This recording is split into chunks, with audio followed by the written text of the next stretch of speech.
Day after Gotabaya fled his burning country to Maldives, he has once again fled to Singapore, and from there he is going to Saudi Arabia. Reports have emerged that Gotabaya is planning to go to Jeddah in Saudi Arabia. Gotabaya, who was due to resign on Wednesday as Lankan president, has not resigned as yet. Speaker says Gotabaya's resignation will be announced only after he reaches Singapore. Meanwhile, amidst the chaos, Prime Minister Ranil Wickremesinghe has been given the powers of the president. Ranil ordered armed forces to maintain law and order situation, appealed to the protesters to not vandalize state or private property.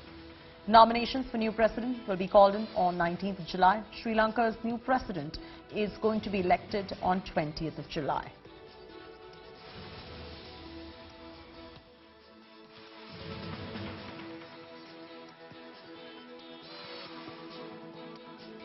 It's been one more day since the President Gotabaya Rajapaksa has not resigned, but the situation inside near the President's Palace has completely changed. In fact, the President's Palace grounds and this place is completely deserted due to an emergency and a kind of curfew that has been declared in the island. And these are the gates of the President's Palace, which was breached earlier. You could see the huge gaping hole over there, but right now there is a barricade that has been placed in front of it, which could hurt people, and access to the public has once again been denied. That way, the President's Palace is back with the authorities, and this comes at a moment when the protesters are discussing among themselves what to be done with the President's Palace and the PMO residence. Already, the PMO office, which was stormed by the protesters yesterday, has been handed over to the authorities, and as we speak, you could have a glimpse inside.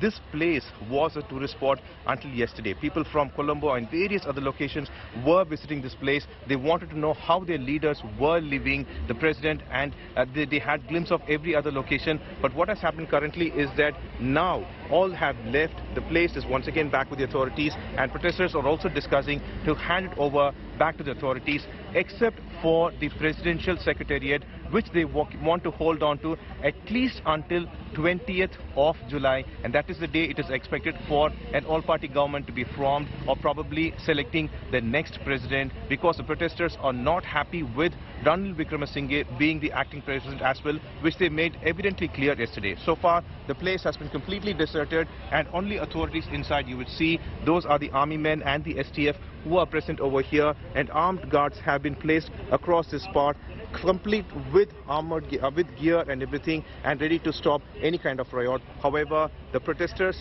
looks like they're completely tired after 5 days and still waiting for Gotabaya's resignation, which did not occur on 13th, but they believe that once he reaches Singapore, he will resign, and they believe the